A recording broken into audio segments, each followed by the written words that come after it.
Okay, we're reading Reddit.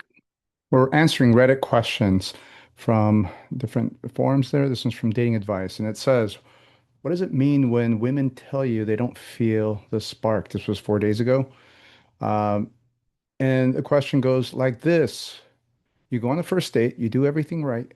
First of all, how do you know you're doing everything right? You make her laugh and have a fun conversation.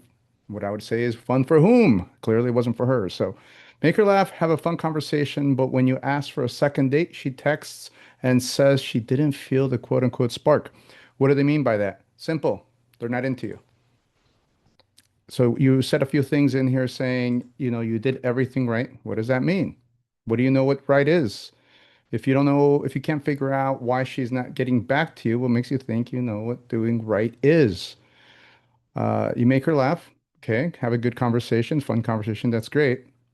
The next thing I would say is when you ask for a second date, when did you ask? And it says she texts you back, which tells me that you texted her. Okay. Well, if you texted her, when did you text her? Did you text her the next day, a couple days after, immediately after? Why don't you call her? Okay. And I know, if you're a younger person, you might think calling is a little cringe. And so what? You're different. All right. So that is that. So bottom line is she's not into you. There's no reason to get into the weeds about what the hell else it means when at the end of the day you have no hope there. Okay. So move on to the next person that you're dating. All right. Let me read another one here from Dating Advice on Reddit. Okay, it says dating sucks. This was from actually, I think on the 27th of July. Okay, I, a 35-year-old male, created a Hinge account like 2 weeks ago and matched with a very pretty 33-year-old female. We instantly hit it off. Our conversation was flowing really well. We exchanged phone numbers and spoke on the phone. Okay, so we exchanged phone numbers and spoke on the phone that night for 6 hours. Okay, that's not necessarily a good thing. Um, the phone should be used to set dates, not to date. The first time I have been on the phone for that long in years. Right. Why? Because you're probably in high school. Last time you were 6 hours on the phone. We agreed to meet 2 days later for drinks. We met at a local brewery, ordered some food and a few beers. We stayed there approximately 5 hours just chatting, laughing. Everything was going great. That's a long time. That is a long time. Let's put it this way. The average movie is 2 hours and they cost millions of dollars because it's hard to be interesting. I walked her to the car. We gave each other a hug and kiss on the cheek. Ooh, another red flag. You gave each other a hug and a kiss on the cheek. Why don't you just shake hands?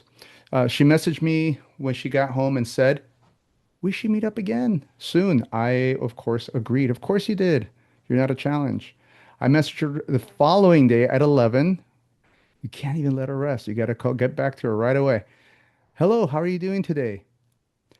So think about that. If she is even somewhat, you said here she was a very pretty 33-year-old girl, and you start the conversation with hello, how are you today? Do you know how many guys start a conversation like that with her?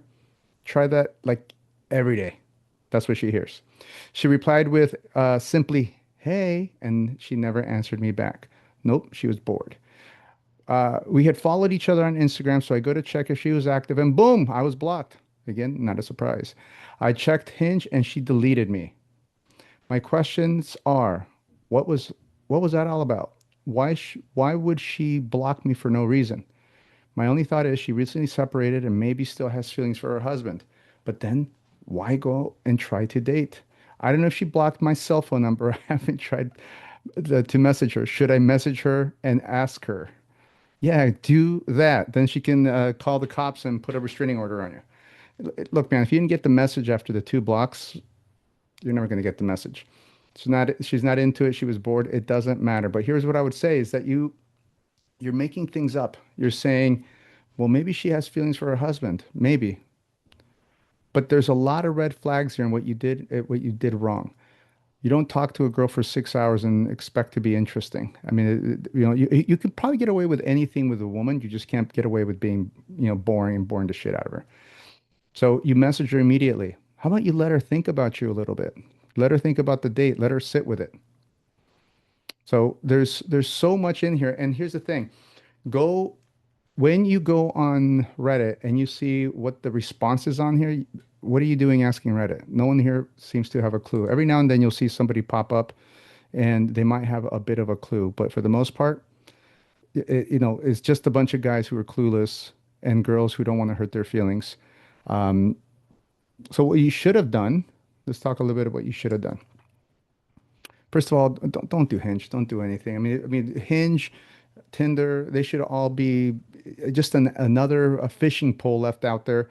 If somebody bites, great. Don't be concerned with it. You should be going out there and meeting people because you have such an exciting life. Um, don't be on the phone for 6 hours. Quick rapport. You're not an entertainer. 6 hours is way too long.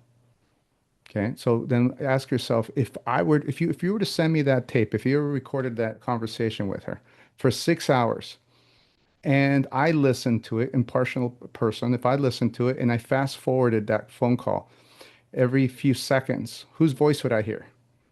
Would I be hearing hers asking you questions and being interested in you, or would I be hearing you talking about yourself and who knows what else? So I don't know if that's the case, but most guys just like to talk and try to impress instead of being impressed with the other person on the other side of the phone.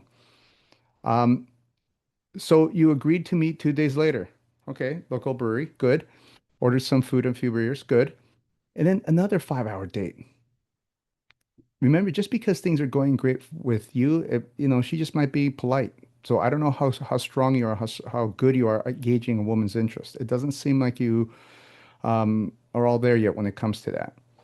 Okay. Then you walk her to the car. So you're telling me, so 6 hours of chatting on the phone, 5 hours of being in front of her, and you go for a hug and a kiss on the cheek?